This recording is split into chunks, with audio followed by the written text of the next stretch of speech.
సింహాసనము నా హృదయములో స్థాపించబడి ఉన్నది మరొకసారి అందరం నమ్మదగినది. బ్రదర్స్ కూడా మేలిమి బంగారు కంటే ఎంతో కోరదగినది, నమ్మదగినది.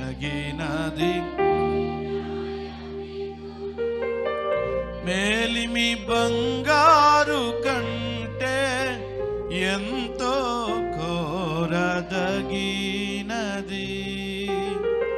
నీ ధర్మాసనము నా హృదయములో స్థాపించబడి ఉన్నది పరిశుద్ధాత్మునిచే.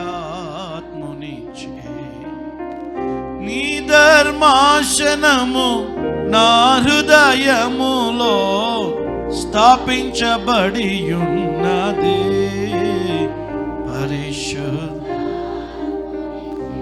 ఆమేన్. అర్థమైందండి? మీరు ఏం పాడుతున్నారు? మనం ఏం పాడుతున్నాం అర్థమైందా? నమ్మదగినది దేవుని యొక్క న్యాయ విధులు. స్తోత్రం. అలాగే ఆ న్యాయ విధులు మేలిమి బంగారము కంటే ఎంతో కోరదగినది. నీ ధర్మాసనము నా హృదయములో స్థాపించబడి ఉన్నది. స్తోత్రం. దేవుని యొక్క ధర్మాసనము, దేవుని యొక్క న్యాయ విధులు దేవుడు మనకు అనుగ్రహించి ఉన్నాడు. ఆయన న్యాయములు నమ్మదగినది. ఎంతమంది నమ్ముతున్నారు దేవుని మాటలు నమ్మదగినది? Praise the Lord. కొంతమందికి దేవుని వాక్యం మీద నమ్మకం లేదండి. దేవుని వాక్యం మీద నమ్మకం లేదు. దేవుని వాక్యం మీద నమ్మకం లేదు కాబట్టి వారి జీవితాల్లో నమ్మదగిన దేవుని కార్యాలు జరగవు. ఎవరు నొచ్చుకున్నా నొచ్చుకోకపోయినా ఇది వాస్తవం. ఎవరు మెచ్చుకున్నా నొచ్చుకున్నా ఇది వాస్తవం.